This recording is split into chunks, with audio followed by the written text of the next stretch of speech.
아브넬이 자기를 대신하여 전령들을 다윗에게 보내어 이르되 이 땅이 누구의 것이니까? 또 이르되 당신은 나와 더불어 언약을 맺사이다.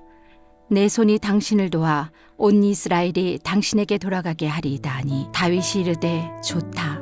내가 너와 언약을 맺거니와 내가 내게 한 가지 일을 요구하노니 나를 보러 올 때에 우선 사울의 딸 미갈을 데리고 오라. 그리하지 아니하면 내 얼굴을 보지 못하리라 하고 다윗이 사울의 아들 이스보셋에게 전령들을 보내 이르되 내 처 미갈을 내게로 돌리라. 그는 내가 전에 블레셋 사람의 포피 100개로 나와 정혼한 자니라 하니 이스보셋이 사람을 보내 그의 남편 나이스의 아들 발디엘에게서 그를 빼앗아 오매 그의 남편이 그와 함께 오되 울며 바후림까지 따라왔더니 아브넬이 그에게 돌아가라 하매 돌아가니라. 아브넬이 이스라엘 장로들에게 말하여 이르되 너희가 여러 번 다윗을 너희의 임금으로 세우기를 구하였으니 이제 그대로 하라. 여호와께서 이미 다윗에 대하여 말씀하시기를 내가 내 종 다윗의 손으로 내 백성 이스라엘을 구원하여 블레셋 사람의 손과 모든 대적의 손에서 벗어나게 하리라 하셨음이니라 하고 아브넬이 또 베냐민 사람의 귀에 말하고 아브넬이 이스라엘과 베냐민의 온 집이 선하게 여기는 모든 것을 다윗의 귀에 말하려고 헤브론으로 가니라. 아브넬이 부하 20명과 더불어 헤브론에 이르러 다윗에게 나아가니 다윗이 아브넬과 그와 함께한 사람을 위하여 잔치를 배설하였더라. 아브넬이 다윗에게 말하되 내가 일어나 가서 온 이스라엘 무리를 내 주 왕의 앞에 모아 더불어 언약을 맺게 하고 마음에 원하시는 대로 모든 것을 다스리시게 하리이다 하니 이에 다윗이 아브넬을 보내매 그가 평안히 가니라. 할렐루야, 토요일 새벽입니다. 오늘도 새벽 말씀 큐티를 통해서 은혜 충만한 하루 되시기를 바랍니다. 사울 왕의 죽음 이후에 이제 다윗과 이스보셋으로 나뉘었던 이스라엘은 이제 다윗을 중심으로 통일 왕국을 이루어 가게 됩니다. 본문은 이것을 이루어낸 것이 다윗의 공로가 아니라 하나님께서 아브넬을 사용하셔서 다윗의 공로가 아닌 하나님께서 성취하신 일임을 보여주고 있습니다. 사울 이후에 이스라엘은 이제 다윗과 이스보셋의 세력으로 나뉘게 됩니다. 하지만 점점 시간이 지날수록 두 세력 사이의 균형은 깨지기 시작합니다. 하나님께서 계속해서 다윗에게는 승리를 주셨고요. 사람들의 마음은 점점 다윗에게로 기울어져 갑니다. 그리고 마침내 이스보셋을 추종하던 장로들까지도 다윗을 하나님께서 세우신 왕으로 인정하게 되었던 것입니다. 다윗은 이스라엘 통일 왕국의 왕으로 세워지기까지 오랜 기간을 기다렸습니다.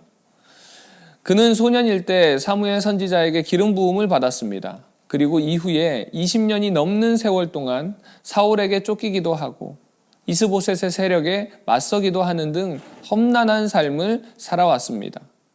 그 시간을 견뎌오면서 하나님의 약속이 더디 이루어지는 것 같아 때로는 지치기도 했었을 것입니다. 하지만 하나님은 때가 되자 다윗을 강성하게 하셨고 사람들의 마음을 움직여서 그를 왕으로 세우게 하셨습니다. 이처럼 우리는 어떤 상황이든지 하나님의 약속을 바라보아야 합니다. 그리고 그 약속을 이루시는 하나님의 신실하심을 믿고 의지해야 할 것입니다. 그럴 때 하나님께서는 하나님의 말씀대로 이루어 가십니다. 본문에서의 사건도 하나님의 개입하심이 있었고 생각지도 못한 방법으로 하나님께서는 하나님의 일을 이루어 가시는 것을 볼 수 있습니다. 본문은 다윗과 이스보셋의 오랜 대치 상황이 급격하게 다윗에게로 힘이 기울어지는 사건입니다. 아브넬이 다윗을 찾아오게 됩니다. 그리고 본인이 북이스라엘의 장로들의 마음을 돌리겠다라고 제안합니다. 다윗과 이스보셋의 긴박한 대치 상황 속에서 아브넬이 이렇게 찾아와 다윗을 돕겠다고 하는 이 제안을 다윗으로서는 거절할 이유가 전혀 없었습니다. 사실 다윗의 입장에서 온 이스라엘을 통합하기 위해서는 남이스라엘은 힘을 길러야 했고 북쪽의 이스보셋의 세력을 물리쳐야 가능했기 때문입니다. 하지만 하나님께서는 우리의 지혜를 뛰어넘어 생각지도 못했던 방법을 사용해서 당신의 뜻을 이루어가는 것을 볼 수 있습니다. 사도 바울은 하나님의 지혜와 지식은 깊고 심오해서 헤아릴 수가 없다라고 고백했습니다. 그럼에도 불구하고 우리는 이런 하나님의 능력을 제한할 때가 있습니다. 말로는 하나님의 전지전능하심을 믿는다고 하면서도 막상 감당하기 어려운 일을 만나면 하나님께 기도하는 것조차 일찌감치 포기할 때가 있더라는 것입니다. 이런 모습은 하나님이 바라는 믿음의 모습이 아닙니다. 성경은 하나님의 무한하신 능력과 지혜를 끊임없이 우리에게 강조합니다. 우리는 말씀을 통해서 하나님이 얼마나 놀라운 분인지 제대로 알고 온전히 신뢰할 수가 있어야 합니다. 하나님께서는 우리의 지혜보다 훨씬 더 크고 위대한 분이십니다. 그분의 지혜와 능력은 끝이 없는 분이신 것입니다. 오늘 본문의 상황도 하나님께서는 생각지도 못한 방법으로 북이스라엘의 분열을 일으키시고 팽팽한 두 세력이 한쪽으로 급격하게 기울어지게 만드십니다.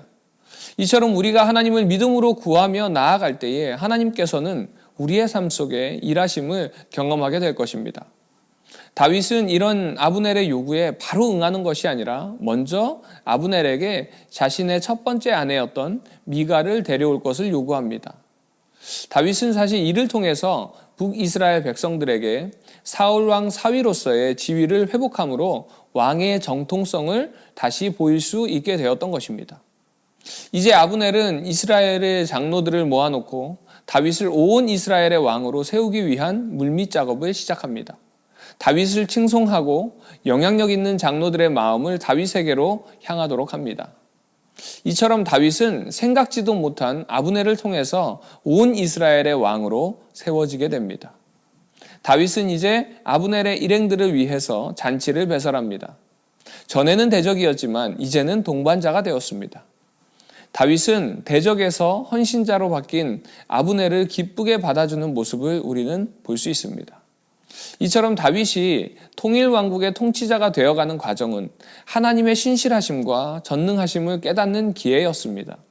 하나님은 다윗에게 약속하신 바를 그분의 능력과 지혜로 이루어 주셨던 것입니다. 그러므로 우리는 살아가면서 만나는 어려운 문제들 속에서 하나님의 약속을 믿고 기도를 포기하지 말아야 됩니다. 그럴 때에 전능하신 하나님께서 속히 이루어 주실 것입니다. 사랑하는 우리 남서울 비전교회 성도님들, 오늘 하루도 전능하신 그 하나님을 믿고 나아가시기 바랍니다. 그럴 때에 우리가 알지 못하는 크고 비밀한 일을 이루어 가실 것입니다. 하나님의 계획은 위대하십니다. 하나님의 계획은 우리의 생각을 뛰어넘습니다. 그 하나님을 경험하는 오늘 하루가 되시기를 바랍니다.